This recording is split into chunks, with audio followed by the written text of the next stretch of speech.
Hello. Today I wanted to take a couple minutes to share a technique that I've developed to work remotely on people's physical bodies. And the reason I'm sharing this technique freely with everyone is because I know that there are many people right now who are body workers. There are massage therapists, there are acupuncturists, physical therapists, chiropractors, and some of you are having difficulty during the quarantine connecting with and seeing your clients and your patients. And so I wanted to share this for anyone who's interested as a way that you, if your clients are open, can connect and practice your magical bodywork gift on your clients remotely. This is also a really good practice to, if you don't have it already, and I'm sure if you're listening to this, you already do, but to really hone your intuition when working on your clients, even in person. So the techniques that I'm going to teach you today briefly will also help you when we get back into interacting with each other in person to really tune in and use your intuition more in your work. So here goes. Usually the first thing that I do when I'm working on people remotely is say a little prayer to set the energy and to set the intention. So I'm going to go ahead and do that now. And you can use whatever prayer that you want to use, but this is what works for me. The first thing that I do is I imagine surrounding my workspace, myself and my client, in a beautiful bubble of white and gold light. And I invite in all the angels and guides and that beautiful bright connection with my highest self. And I also invite all of the highest self of my client and ask to connect my client to their very own highest wisdom and highest healing power. I also ask to be a clear channel from which all that guidance and healing energy will work through me. And very most importantly, I ask that the outcome of the work that we do together serves the highest good. So those are the three things that I do. And then the easiest way to do this is with a surrogate. So I use a stuffed monkey. I like the stuffed monkey for a couple of reasons. One, my monkey is similar anatomically to a human being. And secondly, this is the kind that you can wash, because I actually find, as crazy as it seems, and I discovered this sort of by accident, but if you use the same surrogate over and over again with different people, the energy gets kind of heavy.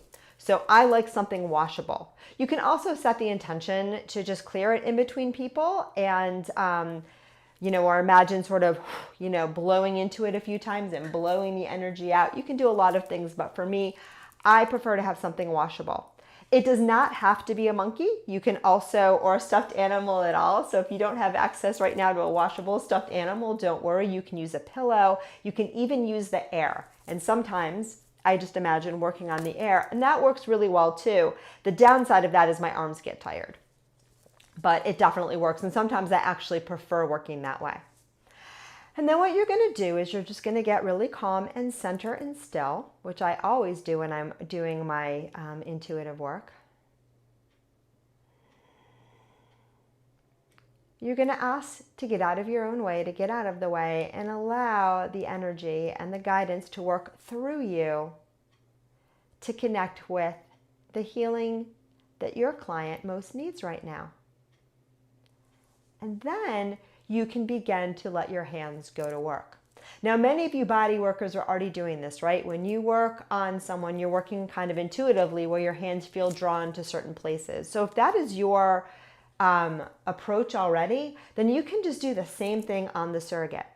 All you have to do is trust that it's going to work. And though a lot of body workers are used to feeling the body of the person that you're working with and having that dialogue.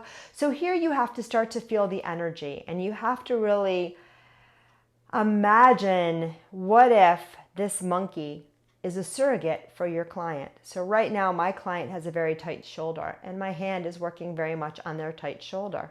I might be my own surrogate, right? My own client right now, right? And my hand is moving into their shoulder. And as I do this, I feel something's releasing in their neck, but my hand also feels drawn to their buttocks. So I put another finger there. right? And so I'm using those techniques. Some of you are very visual, so when you work, you picture the body, and that's fine too. And again, it's also fine not to use a surrogate at all, but you can imagine. I tend to be very kinesthetic and I feel what I'm doing with my hands, but you may just imagine working on the anatomy of your client's body, and that is fine too. Or you might imagine working on the anatomy of your client's body while at the same time moving your hands in the air or on a pillow or on, if you have a massage table at home, you could put, you could imagine the client is on the massage table and working on that. So there's many different ways to do it, but the basic idea is to allow your hands and your intuition to guide you, to set the energy and the container for the energy with which you work, to believe that this is a possibility, because if you don't believe it's a possibility, it will make it much harder to work, to have the highest and purest attention, because of course, this is a surrogate, not a voodoo doll, and we want to do all things with love. And very most importantly, to get out of your own way and know that during this time and all times, we as healers and helpers and body workers are really just divine conduits for that greater healing force that exists within all of us, and that your job is really to help to activate that healing force within your clients. And because, my friends, it's not necessarily linked to the physical body and we are all energy beings, know that you can do this remotely too in these periods of time. So post your comments if you have any or questions, and I hope this was helpful. Namaste.